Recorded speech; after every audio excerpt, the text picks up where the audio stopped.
is your kindness, and human beings will take refuge in the shadow of your wings. So what's so beautiful about this verse? Well, we know that Hashem has many different names. Each one of his names, first of all, we have to understand that Hashem is one.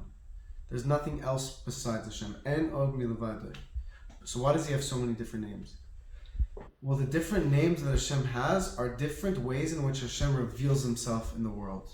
The different ways in which he manifests himself. So we have to understand that Elohim, what's so beautiful about this verse is that the name Elohim represents Hashem's Gevura. But what does the verse say? How kind are you, Hashem? The name that represents Gevura, we're saying, how kind are you, Hashem? How does that make sense? How does it make sense that we're saying, how kind are you, Hashem, but we're referring to Hashem's strict name? We know when we look at the spheroids, Chesed and Gevura are on opposite sides. They're complete opposites. What's going on? Well, when we remember that Hashem is one, and that Hashem is Chesed, Hashem is Tov, and he wants Lativ, to the world, he wants to give kindness, we'll realize that even Hashem's Gevura, even when Hashem is strict, it's really coming from a place of kindness. And to understand this, we have to realize that all of reality, Seder, Shtalshus, all of the reality as we know it is only possible because of Hashem causing there to be a sense of strictness, Gevura. When we look at the sphere, Chesed represents giving, Gevura represents contracting, Tzimtzum. So Hashem is beyond infinite. He is bligvul. He's beyond limitations. So if he was to be open to us completely without any tzimtzum, without any filter, we wouldn't be able to handle it. We would lose our sense of reality completely. So in order for us to be able to actually absorb something, to be able to actually feel like we exist, Hashem has to use something called the technique called tzimtzum. He has to hide himself. And when he hides himself, then we can exist. How do we know this? Well, the word olam, which means world, is literally connected to the word ne'elam, hidden. That the only reason why the word olam, the world, exists is because Hashem hides himself. If Hashem was to be revealed, there would be no other existence.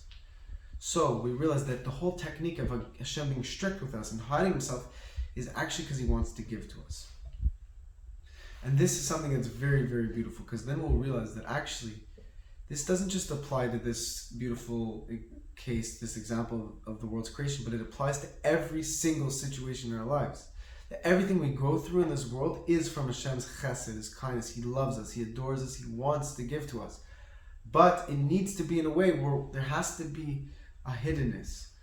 In this world, when we just have whatever we want at all times, we don't actually appreciate it at all. There has to be a contrast. There has to be times where we can't experience something, and that will allow us to appreciate that very thing. That's why Hashem hides himself, and so when he reveals himself, when we experience him, we'll actually feel a much greater feeling than when we felt his presence before.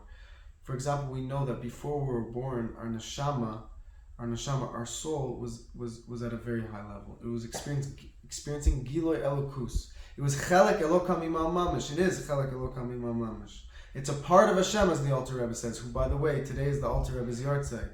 B'ezras Hashem, b'schus the Alter Rebbe, we should experience the true Geula Amintiv Hashleimus Tekef U'Miad Mamish. So we know that if we were to experience something at all times, we wouldn't appreciate it. Our neshama, if it was to, in this world, experience true Gilo Elokus, we wouldn't even feel our existence. But, so what does Hashem do? He has to hide himself. And because he hides himself, when we experience his presence again in the days of Mashiach, it'll be a much greater experience than ever before. So the Rebbe explains something very deep. The Rebbe explains a beautiful concept. He says, Ki akriv mikem korban. You shall bring a korban from yourself. It doesn't make sense the way this verse is written in the Torah. It should say, you shall bring a korban. Why does it say mikem? Because the Rebbe explains we have to, when we do something called iskafia, when we fight our own nature, we actually, it's like we're bringing a sacrifice to Hashem in the Beis Hamikdash, in the temple, which is the most precious thing of all. How is that possible? Why is that a good thing that we have negative desires? Well, instead of being sad when you have a negative desire and say, wow, I'm so bad, blah, blah, blah, blah, we have to say, no, I have an opportunity to transform myself, to actually go against my nature and bring Hashem into the world. When a person goes against their negative nature and chooses to do good, they're bringing Hashem the greatest joy of all. There's a very famous Hasidic expression that says Yafe Sha'achas is the expression for it, which means Yafe Sha'achas b'tshuva masin tovim mikol olam haba, so to speak. That's like what the verse is like, which means that the pleasure that a Jewish person causes Hashem when he does tshuva in this world is greater than all of the heaven combined. Why? Because heaven's great, it's amazing, but you don't really give anything to Hashem. A soul, when it's in heaven, it's just receiving, it's just makab, it's just a makabel. It's not giving anything back to Hashem. But when a neshama in this world, when a person in this world says, okay, maybe I want to do a bad thing. You know what? It's wrong. I don't want to do it. Then they're actually giving something back to Hashem.